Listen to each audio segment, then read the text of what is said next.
Assalamualaikum warahmatullahi wabarakatuh. Selamat pagi anak-anak. Bagaimana kabar kalian hari ini? Alhamdulillah, luar biasa. Allahu Akbar. Alhamdulillah, semua sehat ya.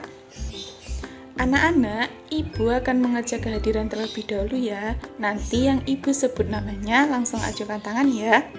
Yang pertama, Ahmad, Dinda, Sahril, Amel. Alhamdulillah semua hadir ya. Sebelum kita memulai pembelajaran hari ini, marilah kita berdoa terlebih dahulu. Berdoa dimulai. Bismillahirrahmanirrahim. Raditu billahi rabbal wa bil islami dina wa bi muhammadin nabiyya wa rasulah. Rabbi sidni ilma warzuqni fahma waj'alni min ibadikas sholihin.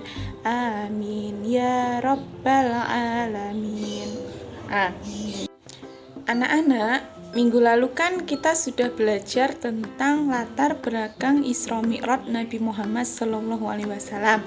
Hari ini kita akan belajar tentang peristiwa-peristiwa penting yang terjadi dalam Isra Mi'raj Nabi Muhammad SAW. Anak-anak, siapa yang masih ingat tanggal berapa Isra Mi'raj terjadi? Yes, Mas Sahril, tanggal berapa? Ya, benar sekali, tanggal 27 Rajab tahun 621 Masehi, yaitu 3 tahun sebelum Nabi Hijrah. Untuk yang pertama, Ibu akan menjelaskan tentang perjalanan Isra dari Masjidil Haram ke Masjidil Aqsa. Nabi Muhammad melakukan perjalanan Isra dari Masjidil Haram ke Masjidil Aqsa dengan mengendarai buraq yang dibawa langsung oleh malaikat Jibril dari surga. Selanjutnya, Nabi Muhammad melanjutkan perjalanannya, lalu di tengah perjalanan malaikat Jibril menyuruh Nabi Muhammad sholat sunnah 2 rakaat di Madinah, di mana Jibril menjelaskan bahwa di tempat inilah kelak Nabi Muhammad akan berhijrah. Nah anak-anak, setelah Nabi Muhammad melaksanakan sholat sunnah 2 rakaat di Madinah, lalu beliau melanjutkan perjalanannya lagi. Lalu malaikat Jibril menyuruh Nabi Muhammad untuk sholat sunnah 2 rakaat lagi di Tur Sina, yaitu tempat Nabi Musa alaihissalam berbicara langsung dengan Allah Subhanahu wa Ta'ala. Setelah melaksanakan sholat sunnah 2 rakaat di Tur Sina, malaikat Jibril dan Nabi Muhammad melanjutkan perjalanannya lagi. Untuk ketiga kalinya, malaikat Jibril menyuruh Nabi Muhammad untuk sholat sunnah 2 rakaat di Baitul Lam, yaitu tempat Nabi Isa alaihi salam lahir. Untuk poin yang kedua, Ibu akan menjelaskan tentang perjalanan Mi'raj Nabi Muhammad dari Masjidil Aqsa ke langit ke-7, yaitu ke Sidratul Muntaha. Setelah melalui perjalanan dari langit 1 sampai 7, Nabi kemudian melanjutkan perjalanannya tanpa ditemani oleh malaikat Jibril. Pada saat itulah Nabi Muhammad menerima perintah sholat dari Allah Subhanahu wa Ta'ala. Anak-anak, tadi kan Ibu sudah menjelaskan tentang perjalanan Isra Nabi Muhammad, juga perjalanan Mi'raj Nabi Muhammad. Sekarang Ibu akan menjelaskan peristiwa penting yang dialami Nabi Muhammad ketika melakukan perjalanan Isra dan Mi'raj. Untuk peristiwa yang pertama yaitu Nabi Muhammad dalam perjalanannya bertemu dengan jin Ifrit. Yang kedua, Nabi Muhammad mencium bau yang sangat harum sekali.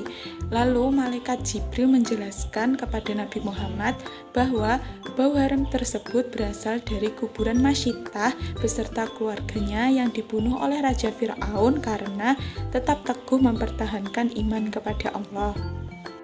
Anak-anak, untuk peristiwa selanjutnya Nabi Muhammad diperlihatkan gambaran dosa dan hukuman bagi orang yang berbuat zina. Nabi diperlihatkan ada orang yang sedang membawa daging, lalu di sebelah orang tersebut terdapat daging yang sudah membusuk. Kemudian orang tersebut membuang daging yang dibawanya tadi dan lebih memilih mengambil daging yang sudah busuk. Nabi Muhammad juga diperlihatkan gambaran dosa dan hukuman bagi orang yang suka makan riba. Nabi diperlihatkan kepada orang yang suka makan riba, perutnya sangat besar sehingga orang tersebut sukar untuk berjalan. Anak-anak, selain Nabi diperlihatkan gambaran dosa dan hukuman bagi orang yang berzina dan suka makan riba, Nabi Muhammad juga diperlihatkan gambaran dosa dan hukuman bagi orang yang berdusta dan suka membicarakan keburukan orang lain.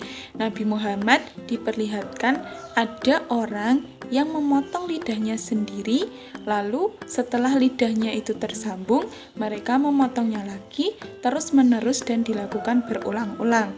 Setelahnya itu, Nabi Muhammad diperlihatkan gambaran wajah malaikat penjaga neraka. Wajahnya menakutkan, tidak tersenyum, dan tidak memperlihatkan keramahan dan kelembutan. Dari peristiwa-peristiwa itu merupakan peringatan agar manusia jangan sampai berbuat dosa. Manusia hendaknya berbuat baik karena sekecil apapun dosa yang kita berbuat pasti akan ada balasannya. Begitu pula sebaliknya, jika kita berbuat baik pasti juga akan ada balasannya. Nah anak-anak, selain peristiwa-peristiwa tadi masih ada satu peristiwa utama ketika perjalanan Isra Mi'raj Nabi Muhammad. Peristiwa itu terjadi pada saat perjalanan Mi'raj Nabi Muhammad. Tadi kan sudah dijelaskan, ketika hendak naik ke Sidratul Muntaha, Nabi Muhammad tidak ditemani oleh malaikat Jibril. Beliau harus naik sendiri untuk menjemput perintah langsung dari Sang Khalik, yaitu perintah sholat 5 waktu yang wajib dilaksanakan oleh beliau dan seluruh umatnya. Nah anak-anak, setelah menerima perintah sholat dari Allah, Nabi Muhammad beserta malaikat Jibril kembali ke Mekah. Nabi Muhammad dan malaikat Jibril tiba di Mekah pada saat malam itu juga. Ini merupakan sebuah perjalanan yang hanya dapat terjadi atas kudrat dan iradatnya. Subhanallah. Nah anak-anak, bagaimana materi yang Ibu jelaskan tadi? Sudah paham semuanya? Alhamdulillah jika sudah paham semuanya. Untuk selanjutnya Ibu akan memberikan tugas untuk kalian dikerjakan di rumah, lalu minggu depan kita cocokkan bersama-sama. Untuk minggu depan kita akan belajar materi tentang perintah sholat 5 waktu. Sebelum kita akhiri pembelajaran pada hari ini, maka kita berdoa bersama-sama terlebih dahulu. Berdoa dimulai. Bismillahirrahmanirrahim. Rabbana atina fid dunya hasanah wa fil akhirati hasanah wa qina adzabannar.